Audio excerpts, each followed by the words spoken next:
Paz do Senhor, igreja. Amém. Glória a Deus. Louvado seja Deus pela oportunidade de estar com os meus irmãos nessa noite, culto de ceia. Rever alguns irmãos, amigos aqui nessa noite. Fico muito feliz de sempre voltar na Adoradores. Uma igreja que mora no meu coração, que me abraçou, me ajudou nos momentos difíceis, confiou no meu ministério. E eu louvo a Deus pela vida dos meus pastores. Eu considero meus pais na fé. Eu sei que eu sou suspeito de falar, mas eu amo a vida de vocês, de coração. Obrigado por tudo, tá? Pela oportunidade. E tenho certeza que Deus tem uma mensagem da parte dele para as nossas vidas. Ele já está falando e vai continuar falando conosco nessa noite. Amém? Então vamos abrir a nossa Bíblia.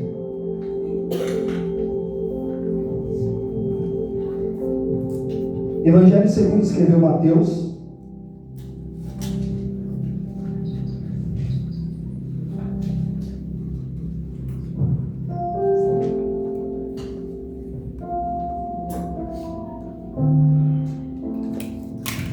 Mateus, capítulo de número 26. A gente vai ler o versículo de número 67. Mateus 26, 67. Glória a Deus.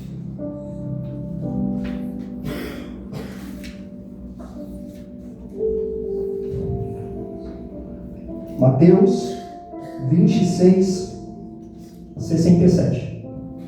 Todos acharam? Amém. Diz assim o texto.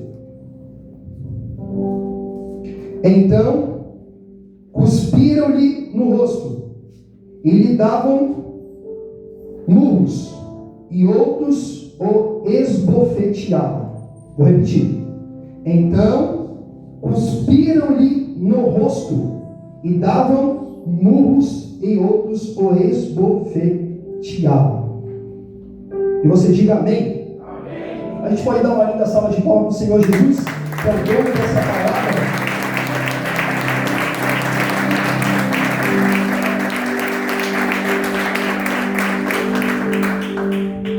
Veja, queridos irmãos, eu vou ser bem objetivo. Eu sei que a gente vai participar da ceia com amor e com alegria. Então, eu peço a sua atenção, você ser bem objetivo na mensagem que Deus quer falar ao nosso coração nessa noite, tá bom? Mas que a gente possa abrir o coração para que Deus possa tratar conosco, tratar com o nosso interior, principalmente. Nós estamos falando aqui das últimas 7, 8 horas de Jesus antes de ser crucificado. Então, Jesus, depois que foi preso, ele foi levado até o Sinédrio, e ali ele está sendo interrogado, ele está passando por um pré-julgamento, antes de ser levado para o poder romano, para que o poder romano possa dar sentença de morte sobre Jesus. E no Sinédrio, ele é questionado, levantam-se testemunhas contra Jesus, na intenção de o acusar de algo, o acusar de blasfêmia, o acusar de deturpar a verdade da palavra do Senhor. E até aqui nós conhecemos a história. Até que Jesus vai dar uma declaração que vai escandalizar os fariseus e os chefes do Sinédrio naquele momento. Ele vai reconhecer que ele é o Filho de Deus e vai dizer que ele virá sobre as nuvens. E isso gera um certo escândalo para os líderes religiosos daquele período. Ao ponto que eles entenderam então que aquilo já era a sentença de morte de Jesus. Era o que eles queriam para poder dar o checkmate final na vida de Cristo e levar eles até o poder romano. Só que a reação de Jesus, ou a palavra de Jesus, escandalizou tanto eles, que eles foram tomados por uma ira, por um ódio, por um sentimento de arrogância tão grande, uma prepotência no coração deles, que eles extrapolaram, passaram de todos os limites, vamos dizer assim, para tentar diminuir Jesus, ou para tentar humilhar o nosso Senhor Jesus. Então, tomado de ódio, tomado de mágoa, os religiosos daquele período se viraram para Jesus, esbofetearam ele, bateram nele. Mas tem uma coisa em comum que me chama a atenção no texto que lemos. Fizeram questão de cuspir no rosto do nosso Senhor Jesus. Fizeram questão de cuspir na cara do nosso Cristo. E essa expressão deles, ou essa maneira de tentar humilhar, de tentar diminuir o nosso Senhor e Salvador, historicamente não é algo que eles estão inventando. Se você for estudar, e se você for ver historicamente, muitas culturas do mundo usam a atitude de cuspir no rosto de alguém como uma forma mais baixa possível de menosprezar, de humilhar, de pisar em alguém, de diminuir alguém, de desmerecer alguém, de transformar aquela pessoa no pior ser humano do mundo.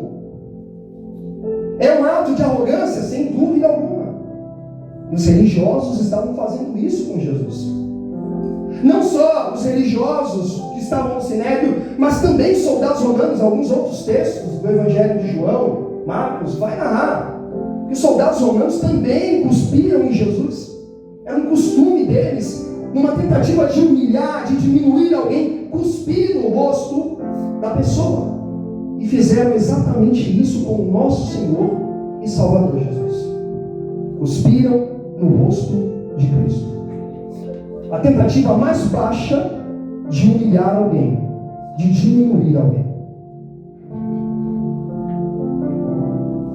E aparentemente Jesus, quando recebe aquele cuspe no rosto, ele fica em silêncio, ele fica quieto, ele fica totalmente tomado por um autocontrole que até nos assusta. Porque se eu e você nos colocarmos no lugar de Jesus e alguém, num ato de arrogância, de impetulância, de soberba, cuspir no nosso rosto, bem, eu não sei necessariamente qual vai ser a minha reação mediante a uma tentativa tão baixa, tão suja, de tentar me diminuir, de tentar me humilhar. Você pode responder para si mesmo. Como reagiria se alguém, hoje em dia, numa tentativa baixa de te humilhar, cuspisse no seu rosto? Cuspisse em você. E eles fizeram isso com Jesus. E no primeiro momento, Jesus está reagindo de uma maneira silenciosa. Na verdade, a reação dele é não reagir, talvez do jeito que eles esperavam, com violência, com impetulância, ou cuspindo de volta, ou gritando. Mas Jesus está reagindo com calma. Jesus está reagindo com autocontrole. E é aqui que eu começo a pregar. Porque vai existir na vida, querendo ou não, gostando ou não, pessoas que vão se comportar como os líderes religiosos aqui do texto. Bem, Jesus disse: o discípulo não é maior do que o seu mestre, e o servo não é maior do que o seu senhor. Se me perseguiram, eu vou perseguir vocês. Isso dá-nos a entender que passaremos por algumas situações semelhantes ao que o nosso Cristo passou.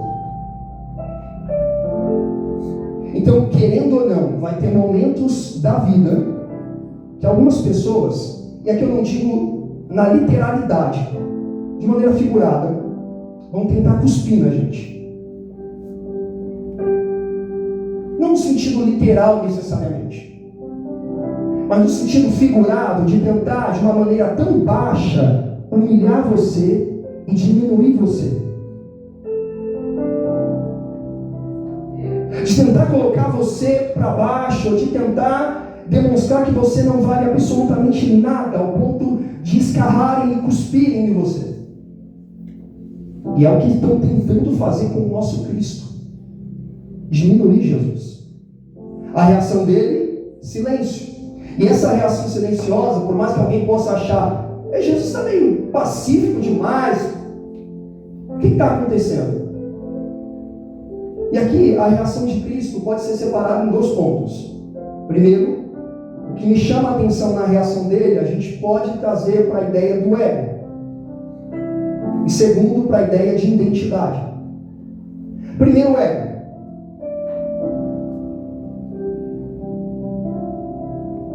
E eu preciso esclarecer para você o que eu estou querendo trazer como ego aqui, para não ficar um termo vago, tá? Não estou falando de ego no sentido de Freud ou algo assim, mas é ego no senso comum, ou no sentido comum. Então a gente pode definir ego como o senso de valor próprio que você tem de si mesmo. Ego, senso de valor próprio que você tem de si mesmo. Nesse sentido, todos nós, ou todo ser humano, tem um ego, porque todos nós temos um senso de valor próprio. Nós temos um chip, uma calculadora, não sei, entenda como quiser, mas algo que faça com que a gente olhe para nós mesmos e veja e faça uma medida do nosso valor no mundo, uma medida do nosso valor entre as pessoas.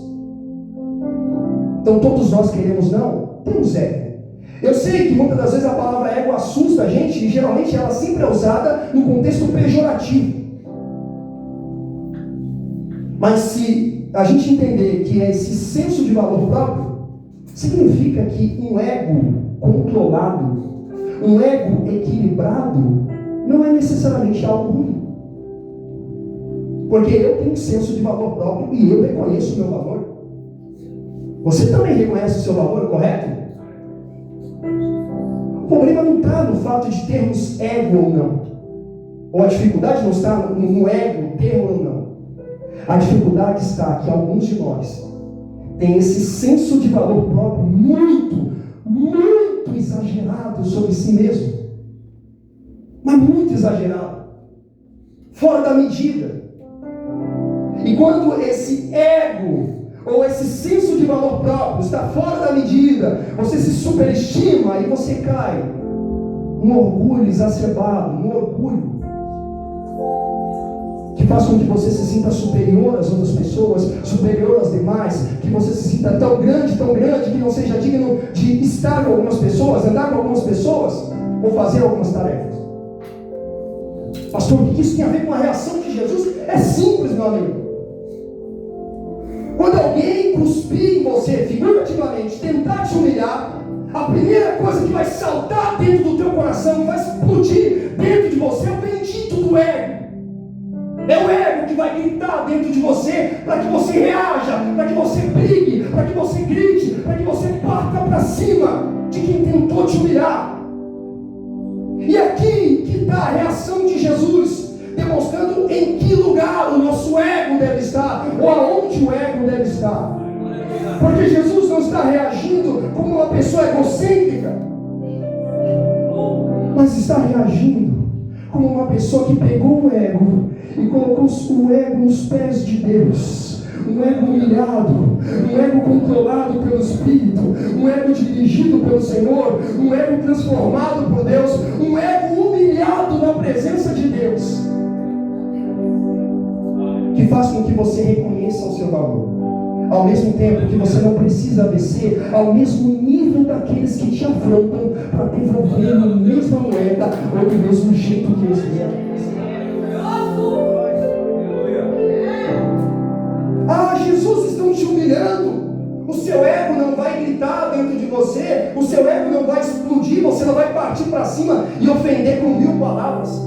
Não, o meu ego está humilhado na presença de Deus. O meu ego está controlado pelo Espírito Santo. Porque você sabe, né? Isso aqui não existe em São Paulo, é só nas igrejas do Rio de Janeiro.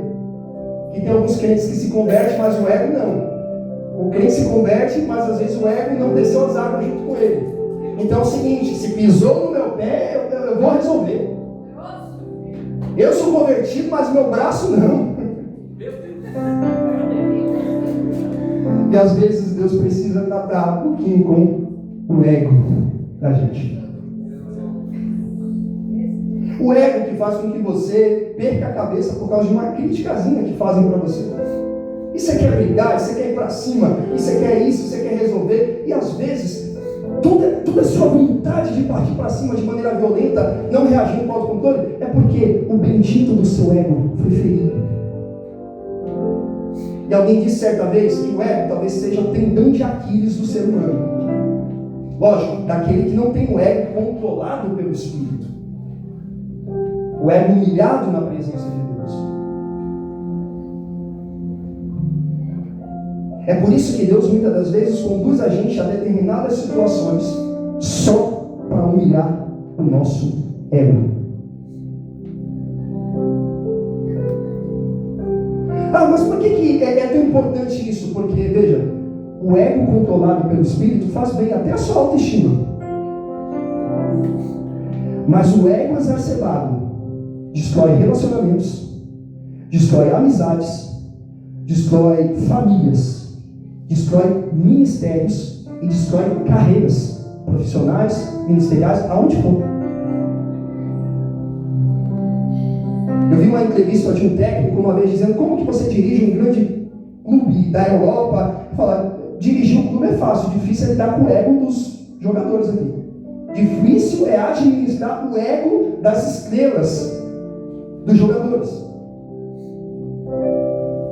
E dentro da igreja é diferente, aqui também. Às vezes a gente tem que lidar com o ego um do outro, porque um quer azul, o outro quer vermelho, o outro quer preto, o outro quer roxo, o outro quer rosa, e todo mundo brigando, aquela briga de ego como a igreja de Coríntios, eu sou de Paulo, eu sou de Apolo, e às vezes quando a gente fica nessa briguinha de eu sou de Paulo, eu sou de Apolo, ninguém cede, porque o ego está tão inflado que ninguém cede. E aí, é nesse momento que Deus vai chamar eu e você para uma humilhação do nosso ego. Oi, irmão, eu trabalho com a rede social, eu já trabalhei. Eu sei que quando a gente recebe uma crítica, o ego grita dentro da gente para dar uma resposta no nível para a pessoa. Principalmente quando é uma crítica envolvendo a nossa autoestima ou a nossa aparência. Eu sei que muitos de nós talvez tenham medo ou repulsa das redes sociais, porque tem muita gente tóxica lá que vai te atacar de algum jeito. Qualquer vídeo que você posta na rede social, você está se colocando à disposição de pessoas que vão tentar te atacar. E às vezes é uma forma da gente experimentar também aonde é que está o nosso ego, se está controlado e humilhado na presença de Cristo. Por quê? Porque se o ego é esse senso de valor próprio, olha, será que eu me sinto tão grande, tão grande, tão grande, que eu preciso me descontrolar só porque eu recebi uma criticazinha? Que eu vou desistir de fazer a obra de Deus porque alguém criticou a cor da minha roupa, porque alguém criticou que eu estou batendo na moda ou coisa assim, ou porque alguém falou que eu falo meio esquisito. Meu irmão, eu recebi um título na internet, Cebolinha. Quantas das vezes me chamavam de Cebolinha na internet? Ou Cebolinha? Ou 13 Cebola, e ficavam me zoando, Cebolinha, Cebolinha. Eu vou parar por causa disso, eu vou brigar, eu vou xingar de forma alguma. Eu quero que Deus humilhe o meu ego cada vez mais, para mim me manter humilde na presença de Cristo Jesus, e não pisar no meu irmão, e não pisar na minha irmã, e não achar que eu sou tão grande que eu não posso fazer uma tarefa simples dentro da igreja. Porque tem pessoas que têm o ego tão inflado que você falar, varre o chão, eu varrer chão, lava o banheiro ali, eu lavar o banheiro.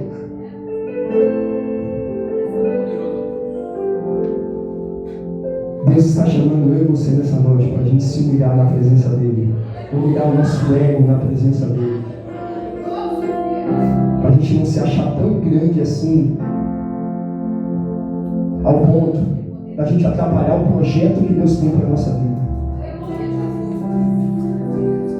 Então, não importa o quanto falem e o quanto ataquem Jesus, o ego dele não é inflado. Ele não é uma pessoa que vai ser por aí brigando, ofendendo. Não, Jesus está autocontrole. A segunda coisa que me chama a atenção na reação silenciosa de Jesus é o senso de identidade própria. Porque para aqueles que tentam humilhar você, e essa tentativa de te diminuir, de cuspir figurativamente, humilhar você no serviço, na empresa, na escola, na internet, aonde for, onde haverá pessoas tentando humilhar você, pode ter certeza que se você não tiver uma identidade clara na presença de Cristo Jesus, essa crítica, essa tentativa de te humilhar vai te abalar muito. E o que é identidade pessoal? É saber quem você é em Cristo Jesus. Quem eu sou em Cristo Jesus. E Jesus não tem crise de identidade. identidade. Ele sabe quem ele é. E o que isso tem a ver com o texto? Meu irmão, pode tentar fazer o que você quiser para humilhar, para desestabilizar uma pessoa que sabe a sua identidade. Não vai se abalar.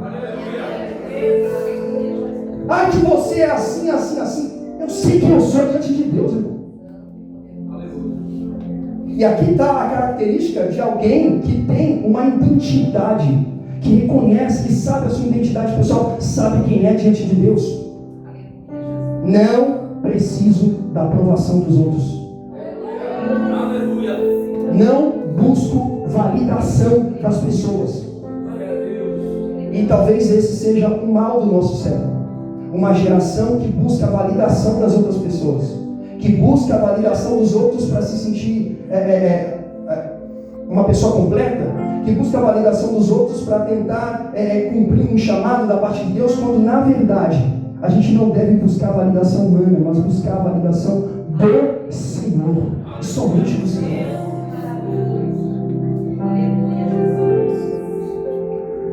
Semana retrasada eu fui num culto e lá estava um amigo antigo de ministério, uns 10 anos atrás, quando eu comecei como pastor, que começou junto comigo também, engajado na obra. E Deus tocou no meu coração para conversar com ele, para falar com ele.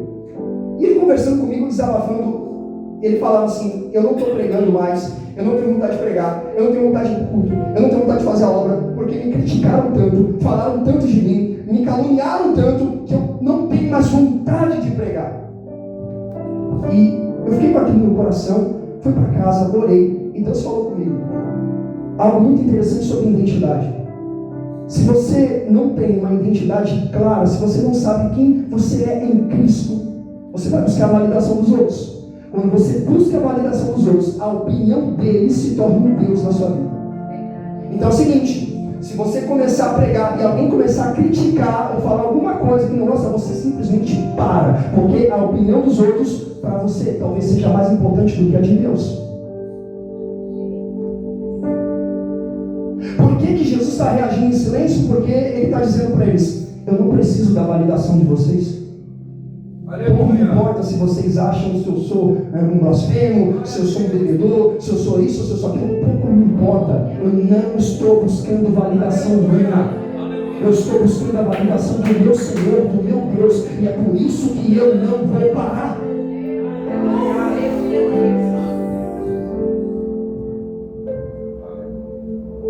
Cuidado, irmão, para você dar muita autoridade para a opinião das outras pessoas sobre quem você é.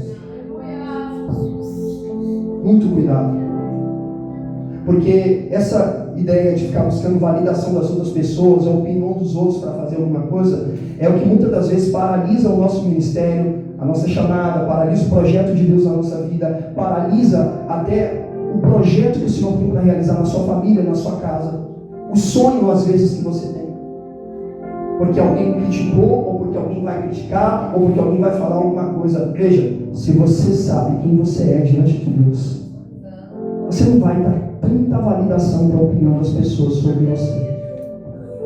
Não estou dizendo para você não ouvir as pessoas, não ouvir um conselho de alguém que te ama, de alguém que quer o seu bem. Não, não é isso. Eu estou dizendo para você não viver com base na opinião e da validação dos outros.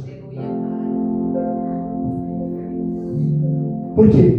Porque muitas das vezes as pessoas, em vez de te apoiar, elas vão te criticar, elas vão te humilhar, elas vão te diminuir, elas vão te desqualificar, elas vão te desencorajar você. E se o diabo perceber que você é uma pessoa que tem uma identidade confusa, que qualquer criticazinha para, é exatamente o que ele vai fazer para parar você. É o que aconteceu com o meu amigo. Eu não prego mais porque me criticaram, porque isso, aquilo. Mas, meu amigo, por que? Quem te ensinou a dar tanto valor à opinião alheia dos outros? Por que você não pega essa valorização que você dá para a opinião de quem lhe critica, de quem lhe aponta, e dá a valorização para a palavra de Deus e passa a ser: eu sou o que a palavra diz que eu sou, eu vou viver o que a palavra diz que eu vou viver.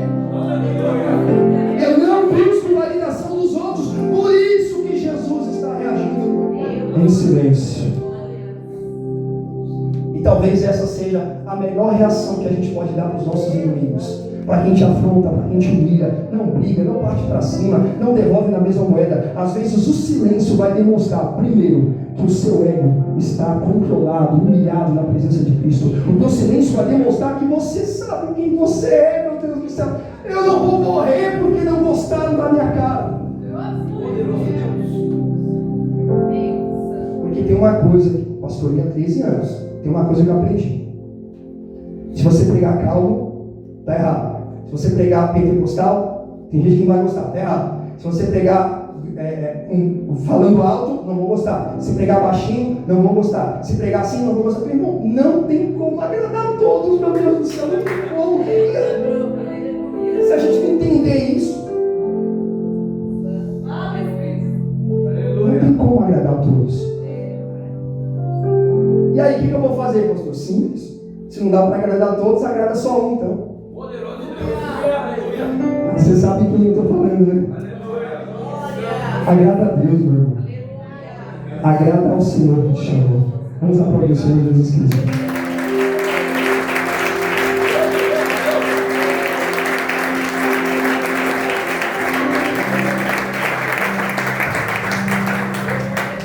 Então vamos lá, entendendo a mensagem. O silêncio de Jesus demonstra que ele não é uma pessoa egocêntrica. O silêncio de Jesus demonstra que ele é uma pessoa que sabe a sua identidade. Não vou parar por causa da tentativa de vocês de me humilhar, de me diminuir. Ele está em silêncio. Só que, a partir do silêncio de Jesus, ele toma uma atitude. A atitude dele é simples. Sabe esse cuspe que jogaram no rosto de Jesus? Desde o momento em que o cuspe chegou até Cristo, não há nada na Bíblia, não há nenhum relato dizendo que soldados romanos ou os fariseus deram a oportunidade dele ir num tanque, ou ir numa bacia, ou em algum lugar, limpar aquele cuspe. Ele não teve essa oportunidade. O que me leva a acreditar que o cuspe que deram em Jesus permaneceu com ele, no rosto dele, durante todo o período que ele passou da humilhação, seja perante o Sinédrio, ou seja perante Pilatos, as chicotadas, a coroa de espinho, a caminhada até o monte da caveira Gólgota, até o momento da crucificação. Aquele cuspe não foi limpado por ninguém. Ninguém pegou uma toalha e foi lá, Jesus, deixa eu limpar esse cuspe. Está lá o cuspe. Está lá a tentativa de humilhar ele. Está lá a tentativa de diminuírem ele. Está lá a tentativa de humilharem o nosso Cristo. E o que ele fez? E aqui está a segunda reação. Eu corro para o final da mensagem. Porque Jesus pegou aquele cuspe, aquela tentativa de humilhar ele. E sabe o que ele fez? Ele levou para a cruz. Ninguém limpou, ninguém secou, ninguém lavou o rosto dele. Cuspiram nele, ele pegou aquele cuspe, e aquele cuspe foi com ele até a cruz. Isso me chama muita atenção sobre a maturidade de Jesus e o ensinamento que Cristo quer passar para a gente ao levar o cuspe junto com ele para a cruz. Porque veja, quando alguém tentar humilhar você, quando alguém tentar pisar em você, como tentaram fazer com Jesus, você sempre vai ter opções de como reagir. No primeiro momento, em silêncio, demonstrando um ego humilhado, um ego controlado. No primeiro momento, demonstrando que você sabe quem você é e não vai se perder por causa de uma crítica ou de alguém que tentou te humilhar. Mas no segundo momento, Jesus está pegando aquele cuspe e está levando para a cruz. A tentativa de humilharem ele foi levada para a cruz. E qual é a lição aqui, irmão? Não leva para o coração, senão você vai adoecer. E você sabe do que eu estou falando. A gente adoece exatamente porque a gente pega, abre aspas, o cuspe ou a tentativa de humilhar em você. Aquela crítica que fizeram a você, aquela calúnia na sua empresa, aquela perseguição, ou aquela pessoa que falou palavras para você, aquele desprezo que deram para você, aquela tentativa daquelas pessoas de humilharem, diminuírem você. Você tem a opção de levar essa tentativa de humilhação para o teu coração, ou você tem a opção de levar essa tentativa de humilhação aos pés da cruz e saber perdoar. Se a gente leva para o coração, a gente adoece. Se a gente leva para o coração, o rancor toma conta, o ódio toma conta, a mágoa toma conta, a angústia toma conta. Nós envenenamos a própria alma. Por quê? Porque está levando para o coração tudo de ruim que fizeram com você, tudo de ruim que falaram para você. Agora imagina a alma de uma pessoa que está guardando no coração tudo de ruim que fizeram. E vai alimentando a alma daquilo dali, das tentativas de te humilharem, te diminuírem, das críticas, das ofensas. Isso está matando você por dentro, e Deus está vendo. Ele está dizendo para você hoje: não leva mais isso para o coração, leva para a cruz. Leva para a cruz, leva para a cruz, porque lá na cruz tem cura para a tua alma, tem cura para o teu coração, tem cura para o teu interior, louvado seja Deus. Então o que eu faço com os traumas de alguém que me humilhou, pisou, de alguém que fez algo? Leva para a cruz em nome de Jesus, porque se guardar no coração, você vai adoecer. Uma alma doente que já não confia mais em ninguém, uma alma doente que já não faz mais amizade com ninguém, uma alma doente que já não quer mais congregar, uma alma doente que já não quer mais fazer a obra porque foi muito ferida, e todos nós vamos passar ferida, mas você está paralisado porque está levando para o coração. Não leva para o coração as tentativas de te humilharem, baterem em você, de tentarem falar alguma coisa com você, enganarem. Não, leva para a cruz de Cristo, porque lá tem cura para a tua vida, tem cura para o teu coração. Eu estava num podcast esses dias e me fizeram uma pergunta interessante. O entrevistador fez uma pergunta para mim: qual que é a sua dor, sua maior dor ministerial? E eu não tive dúvida de responder. Eu falei: a ingratidão. E todo pastor vai passar, os pastores sabem, todo pastor vai passar pelo vale da ingratidão. De você fazer visita, de você orar, de você jejuar por alguém, de você se dedicar por alguém, de você gastar tempo da sua vida pastoreando, cuidando por uma alma, deixando de estar com os seus para estar com a família daquela pessoa, e de repente aquela pessoa vai embora do ministério e não diz tchau para você, não diz o muito obrigado, não diz assim: pastor, estou indo embora, vou seguir minha vida, não diz nada, vira as costas, vai embora, e depois chega aquela notícia que rasga o nosso coração por dentro. Fulano está falando mal do ministério, fulano está falando mal de você. Isso é de matar o nosso coração, isso é de ferir.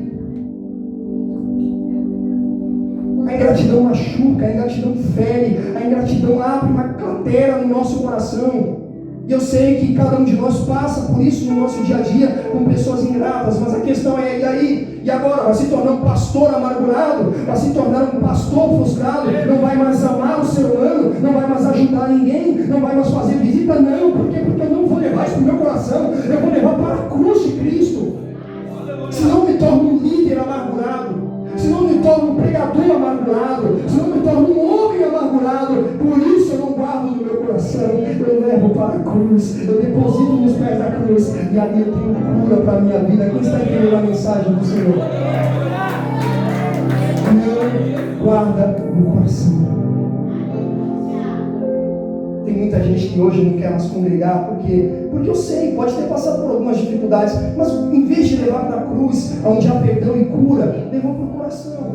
E no coração fere, machuca, adoece. Por isso Deus está chamando eu e você nessa noite de ceia. Eu sei que, abre aspas, entenda a mensagem. Eu sei que alguém cuspiu em você. Figurativamente, alguém tentou te humilhar, alguém te feriu, alguém te machucou. Mas não leva isso para o teu coração, que está te machucando, está te paralisando, está te transformando em um ser humano frustrado, que não vê mais alegria na vida.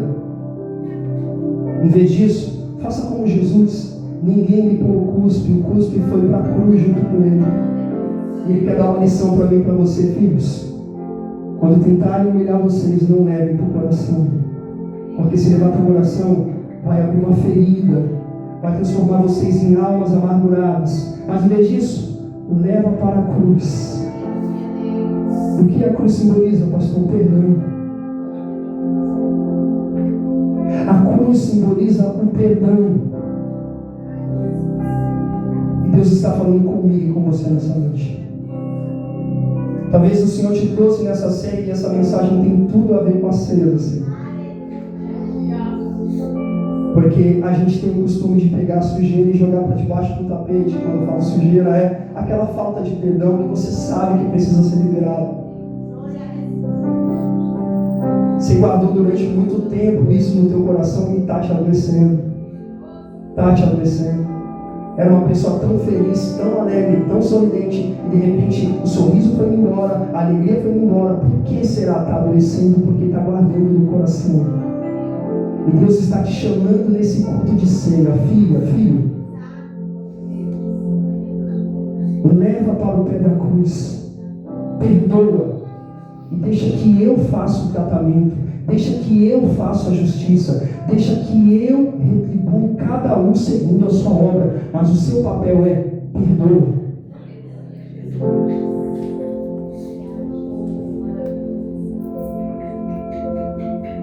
Se coloque de pé em nome de Jesus.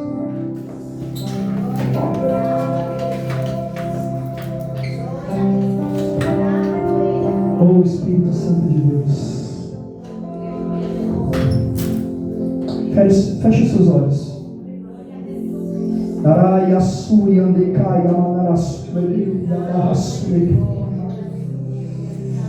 Oh Espírito Santo de Deus, existem pessoas, Pai, assim como eu, que estão passando por um período em que há alguém tentando humilhar, que há alguém que abriu uma ferida, há alguém que machucou, há alguém que feriu essa pessoa, que machucou essa pessoa, há alguém que tentou humilhar. E hoje o Senhor está nos chamando, Pai, para um compromisso. Glória, Magassuria dele, um compromisso de não guardar isso mais no teu coração. Isso é muito pesado para você carregar. Por isso hoje o Senhor te chama para um compromisso. Deposita essa mágoa ao pé da cruz. Deposita essa tentativa de te humilhar ao pé da cruz. Deposita essa tentativa de cuspirem em você, de diminuir em você, de caluniar em você, de criticar em você, que machucou você. Deposita ao pé da cruz, porque hoje o Senhor está curando a nossa alma. Oh glória! Está curando o nosso coração, está trazendo cura para a igreja dele nessa noite. Há um bálsamo de Gileade aqui hoje, trazendo cura para o teu coração. Ei, coloca ao pé da cruz, perdoa, deixa Deus sarar o teu coração, voltar a ser uma pessoa feliz, alegre, a ver prazer na vida, a confiar, a fazer a obra. Oh Espírito Santo de Deus, eu encerro essa mensagem te pedindo, Senhor, toque em cada coração que aqui está nessa noite, porque não dá mais para carregar esse peso, não dá mais para carregar, Pai, esse cuspe no nosso coração, na nossa alma, que está ferindo, que está paralisando a nossa chamada, a nossa vida, o nosso ministério, destruindo relacionamentos, amizades. Por isso, Pai, hoje nós tomamos uma decisão, vamos depositar ao pé da cruz, nós vamos levar para a cruz toda tentativa de nos humilhar, toda tentativa de nos diminuir, toda tentativa de ferir a nossa alma. Nós vamos seguir o exemplo do Senhor, nós vamos levar para a cruz, para que haja perdão, para que a gente libere perdão, para que a gente possa perdoar, e aí sim a cura de Deus vai ser liberada nessa noite. Glória! A cura do Senhor chega para o nosso coração, a cura do Senhor chega para a nossa vida. Oh Espírito Santo de Deus, oh Deus, cura nessa noite, cura corações aqui, Senhor, nessa noite, cura vidas, cura famílias, cura lares, cura Pai, corações feridos, que estão depositando nos pés da cruz toda a mágoa, toda a ferida, todo o rancor, para a honra e glória do Senhor Jesus. Quando há atitude, Pai, quando há perdão, há cura. E nós glorificamos o Senhor por essa oportunidade. Assim como fomos perdoados, também perdoamos os que nos ofenderam, para que o nosso coração seja curado. Vitorioso não é quem guarda mágoa, Pai. Vitorioso é aquele que consegue superar o próprio ego, superar o próprio orgulho pessoal, para entregar o perdão, para liberar o perdão e ser curado. Por glória, ser curado pelo Senhor. Receba essa cura em nome do Senhor Jesus, através da pregação da palavra do Senhor e do Evangelho vivo de Cristo Jesus. Quem recebe essa mensagem, concorda com essa palavra, dê uma linda salva de palmas para o Senhor Jesus. Esse é o recado de Deus para a sua vida. Deus